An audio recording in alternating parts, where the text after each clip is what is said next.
So it's late. Um, it's almost 11:30. It actually was 11:28 when I picked this up, and I just realized something, and it just shook me. Um,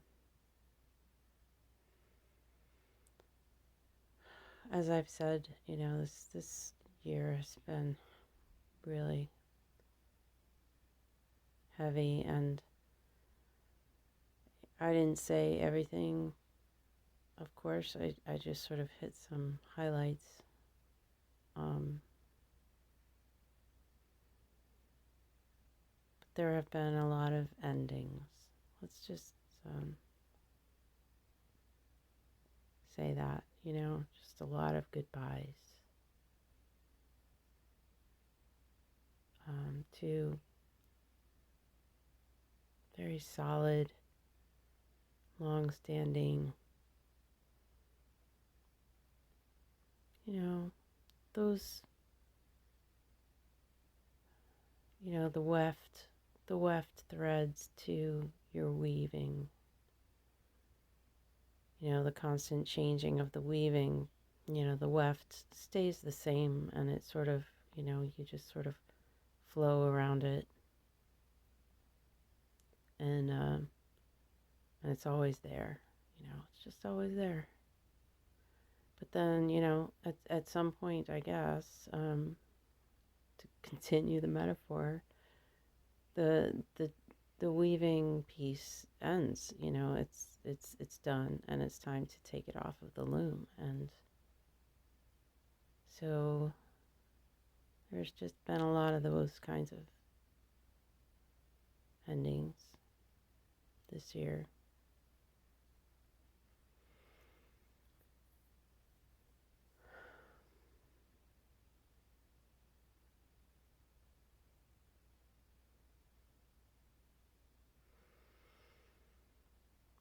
Oh God, I was just moved to pick this up um, and start talking.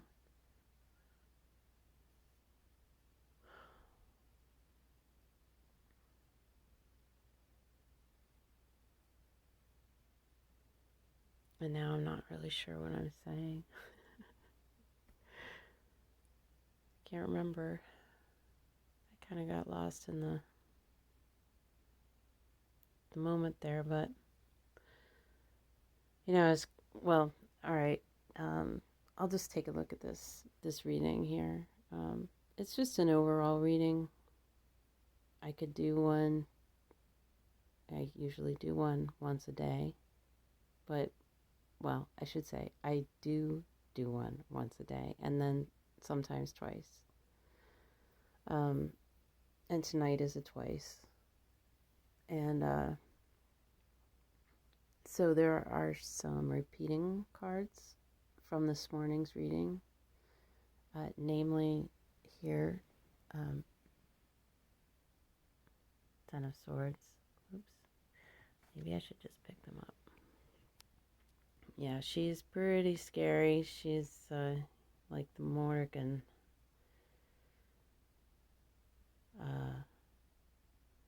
It's over, baby. It's fucking over. It's done. And sometimes saying that it's done uh, isn't isn't pretty, but sometimes it's just fucking necessary to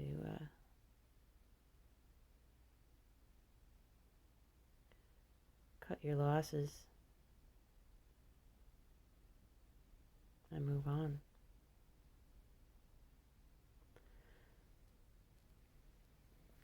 And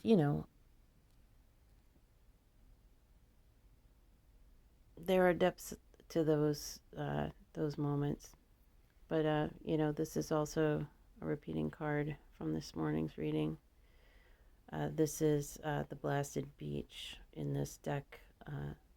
Represents the tower in the more conventional decks, and it represents just a complete upheaval of your normal accepted everyday reality, everything you believe in, what you build your life on, um, what you think will always be there. And then all of a sudden, it just crashes around you, and you find yourself looking around um, as the dust settles, and you know, well, you just have to go from there. You find things that remain, and oh, I wonder if you can hear that on the recording, but a train is coming. It's really loud. Shaking.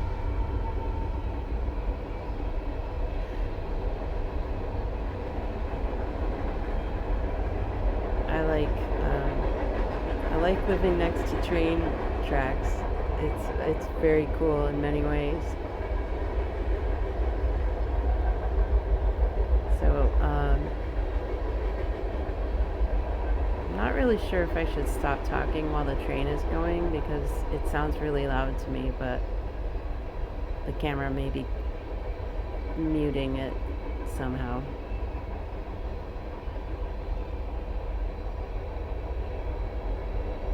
So anyway, this was a repeating card from this morning.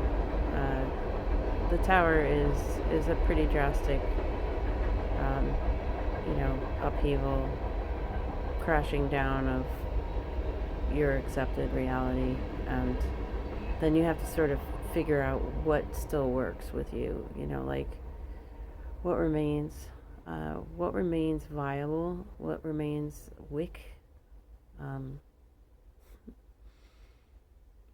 As a reference to The Secret Garden, which is one of my favorite books ever. I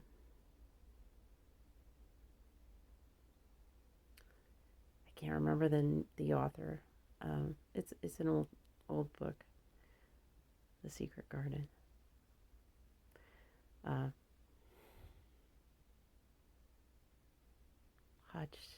Hodgson Burnett, something like that.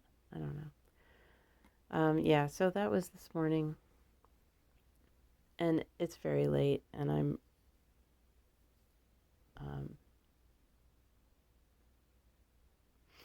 I've had an evening.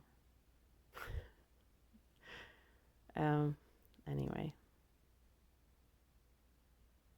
I think I should just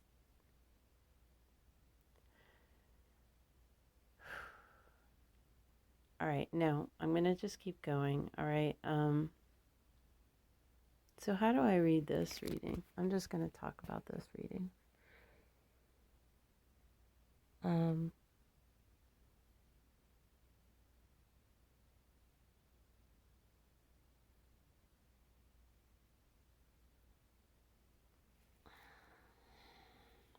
that's not why I started this.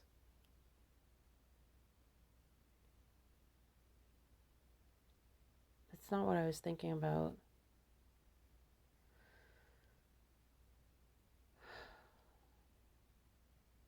I was thinking about this ending.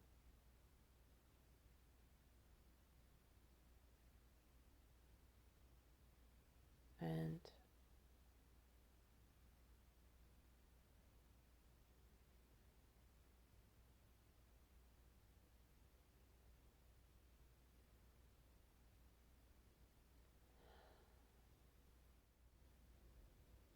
I can't remember what I was thinking about.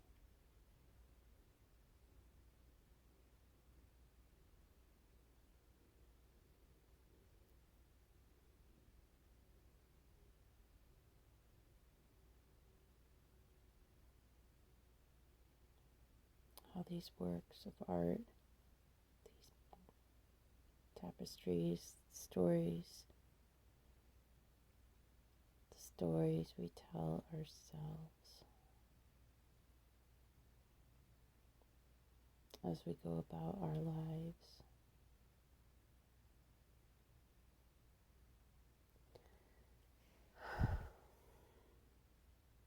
And then those stories come to an end.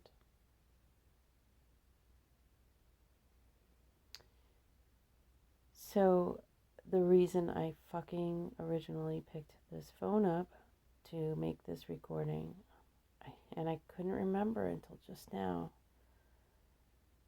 I started talking about the stories, and then I looked down and I saw it was 11:11. The recording was at 11:11. It's a bit later than that in time, but the reason I picked up the phone to record this was, and I was reluctant actually to pick it up because it was very, I was very deeply upset isn't really a good word. I was very deeply affected by what I was experiencing and remembering. But anyway, so I picked up the phone because I just realized that it has been 11 years, and I talked about this in a previous video. It's been 11 years since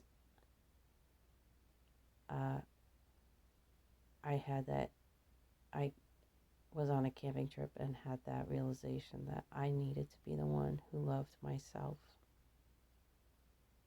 Like, I could not, it made no sense to depend on anyone to give that love to me but myself. Like, you were just, you have to be the one to do that.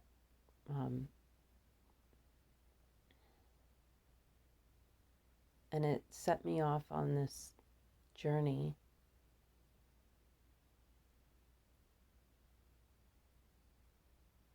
and started something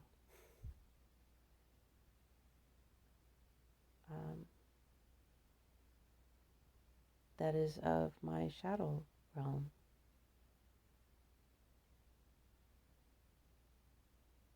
And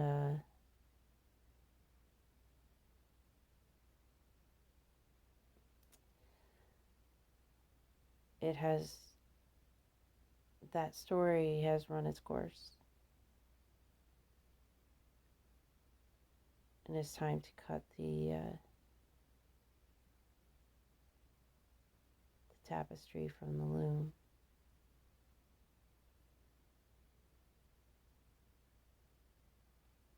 And I just realized that,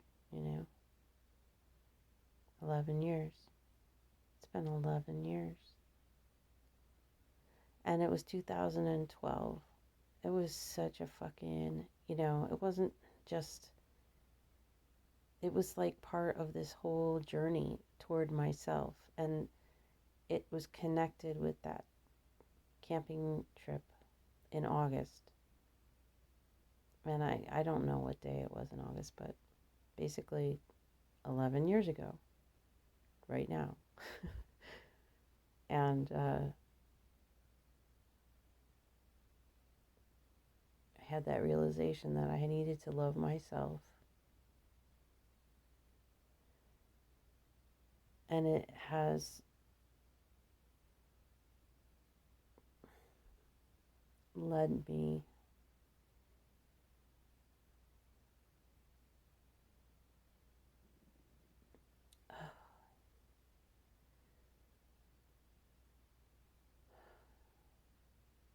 it led me to someone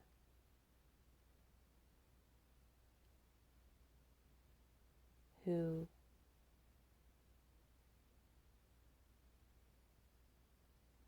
could never be really officially part of my life, but was always in the shadow, but strong and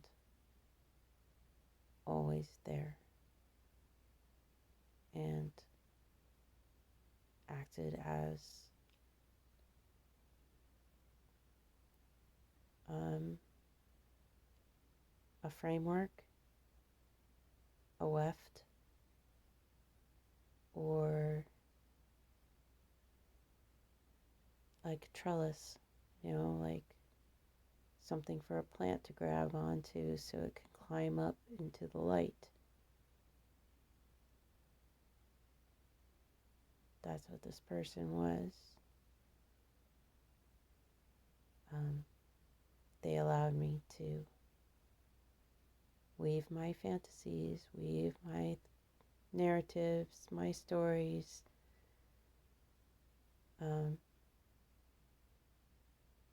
always telling me that they were just stories and none of them were true. But I didn't believe them.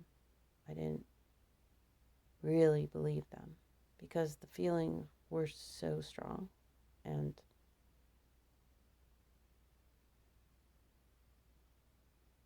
I just couldn't imagine that they weren't feeling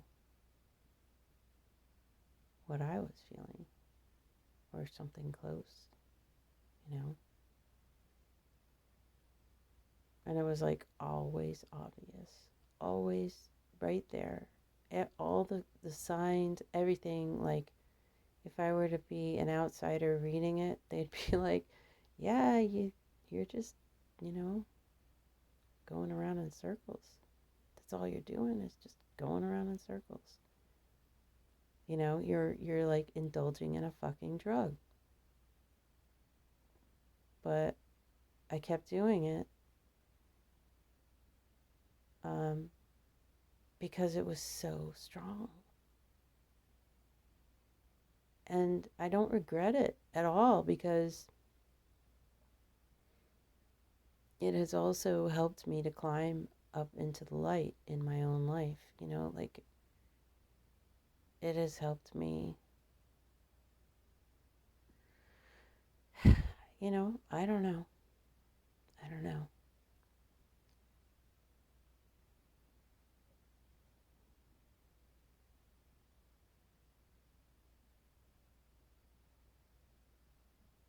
This relationship has been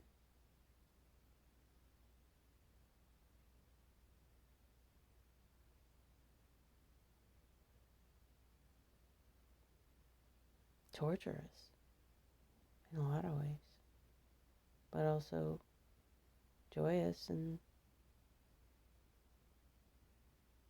I'm grateful for it, but also I'm ready to end it.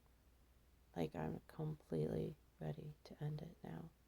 I've told the stories in every way it could possibly go, and it's not going to ever go anywhere. So,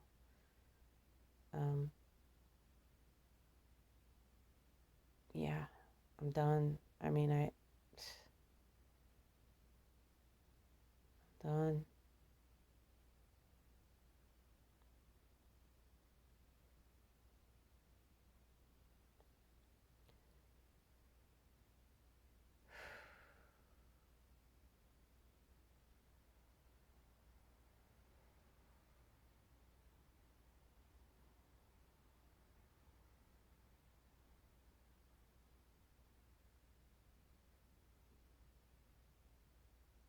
Well, it's late.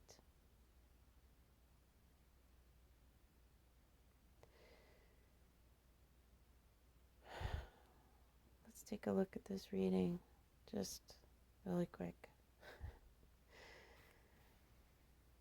So, this is, kind of a modified Celtic Cross reading, which is pretty complicated in a way, and I played around with it a lot, and I always look at how other readers do Celtic Crosses. This one is completely based on Allie's tarot on YouTube. She's amazing. Amazing. What a word. She's, well, check her out if you like to watch tarot readers on YouTube. Um, check out Ali's Tarot because she's really good. Um, anyway, so I base my readings on what she does for her monthly readings. And so this is like, you know, this is where you are. This is how I understand it. It's kind of like where you stand right here and now. And then this is like the problem, or this is what's crossing you. But I kind of, this is kind of a fuzzy area for me because sometimes I feel like these are like complementing each other, or like this is where you are and this is like kind of how what you're interacting with, or it can mean different things. So it's a little squishy for me. And then here, this is like what you're focused on. Like this is where you are. This is what's crossing you. This is what you're focused on. And then you have the recent past.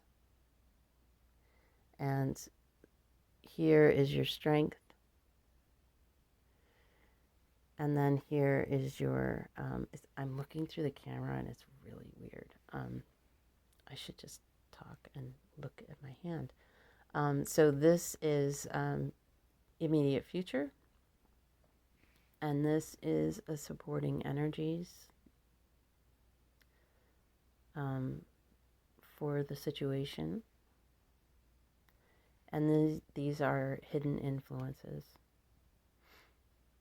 And then this is your hopes or fears, or hopes and or fears.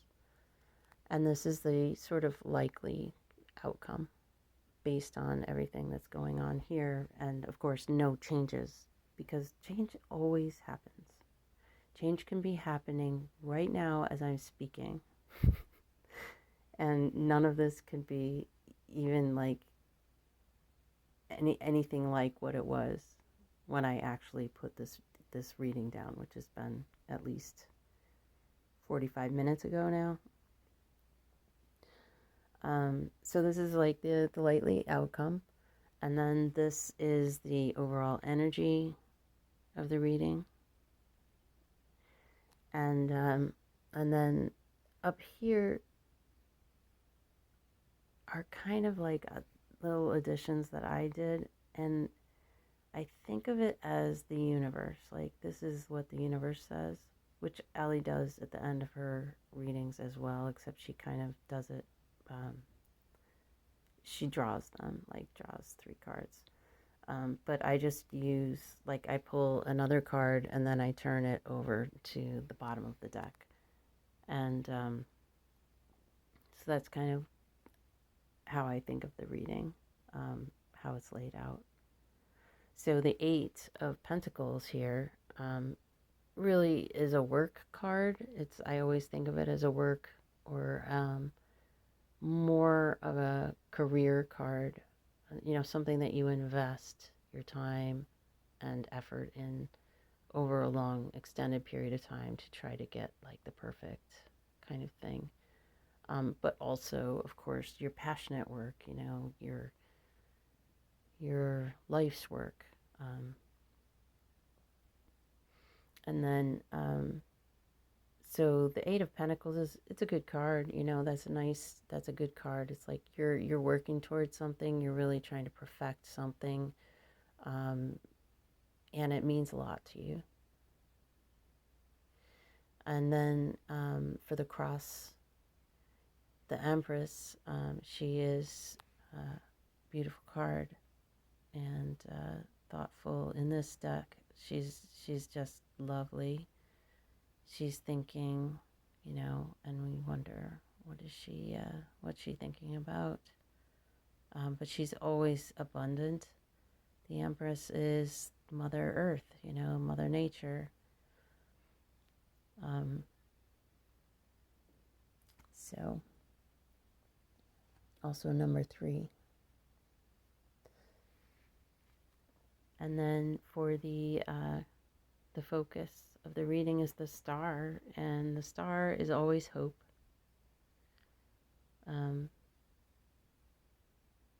Number 17, which is significant for me, which turns out to be number 8, actually, of course, numerologically. But the star is always like, it is what guides you out of the darkness. This hope. Oh, new video started. That's wild. I've gone over my size limit, I guess. And I'm just rambling like crazy here. I don't know what I'm doing. I just had to talk, I think. The star is hope. The star is hope. And the recent past is the 8 of Wands, which is communications. Very, very fast action. After it seems like, it seems like it happens really fast, but it's been building for a long time. The pressure, the torque on the bow, she's been pulling that back for a while. And then in the strength is the Ten of Swords, which we've talked about earlier. That's in my strength here. It's like, all right, not fucking around anymore. It's done. And then in the immediate future, the Six of Pentacles is a card of balance, of reciprocity, of abundance and giving, like sharing, just sharing. It's a lovely card, the Six of Pentacles. Yeah, that's the immediate future. And then in the supporting energies, we have the Tower, which is like crashing down. Everything's ending. Boom, done. However, in the hidden influences, we have the Four of Wands, which is a card of celebration. And even some people say a card of marriage. Certainly a card of some sort of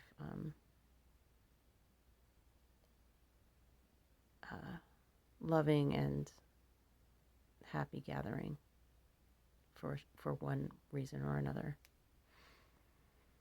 And then in the hopes and fears is Temperance, and Temperance is a card of balance, of emotions. You see the dragonflies in there.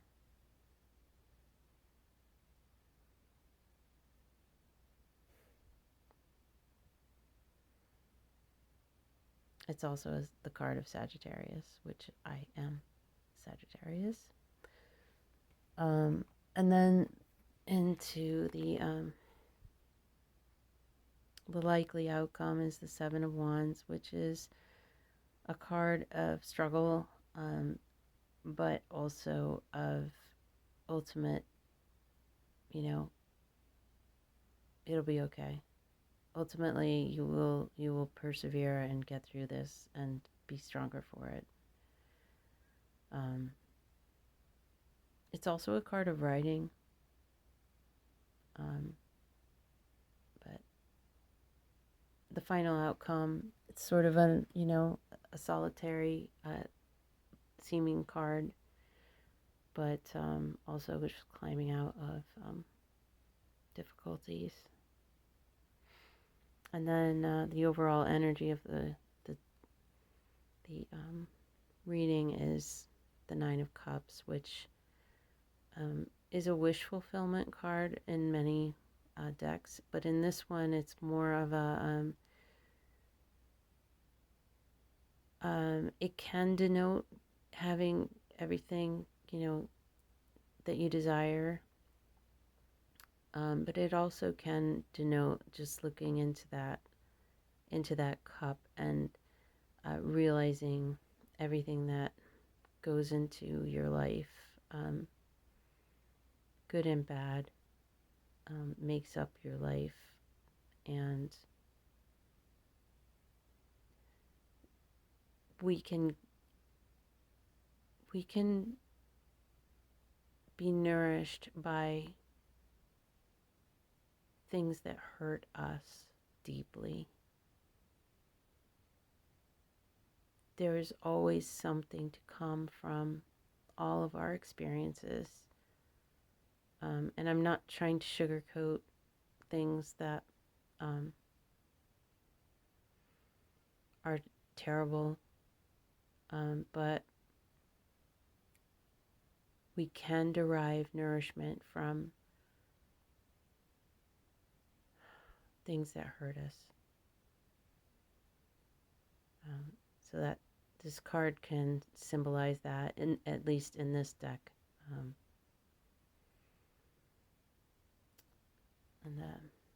And then for the universe, so we have the Six of Cups, which we also have a 6 over here of Pentacles. So there's a 6 sort of mirroring each other, but the Six of Cups always deals with emotion, and well, cups deal with emotion, and the Six of Cups deals with specifically usually memory, and often childhood. But it is, in this deck, it speaks of the fluid nature of memory and how the way we remember things affects everything. It affects the way we interact with our world. And we can choose to remember things in certain ways. We can get stuck remembering things in certain ways.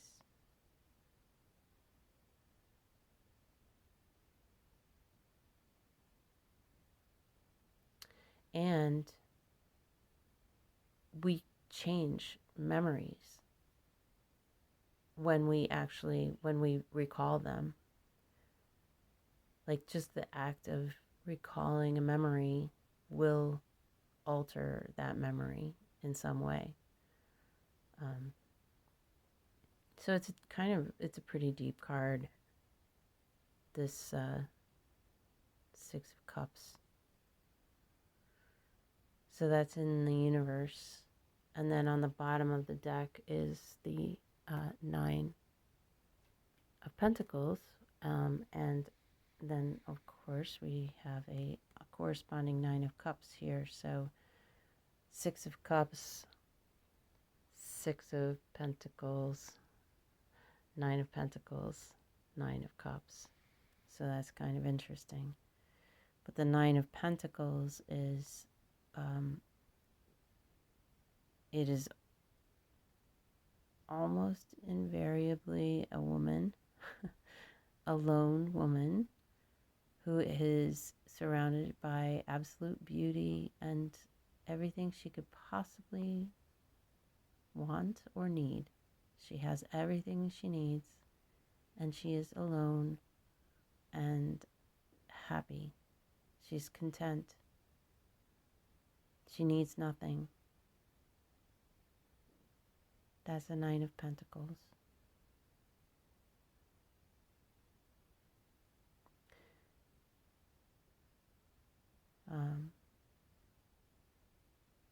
But this deck,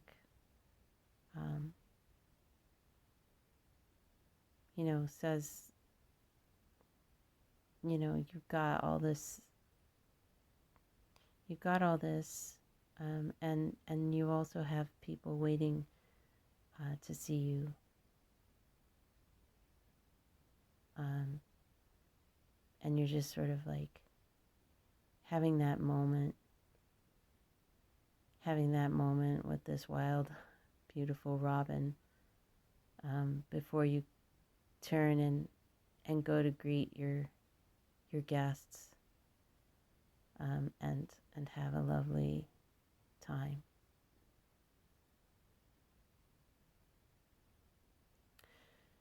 So I just needed to talk, I think, and I'll be damned if I'm gonna cry again. I'm not gonna cry anymore. I mean, that's bullshit, but I'm just not gonna cry over um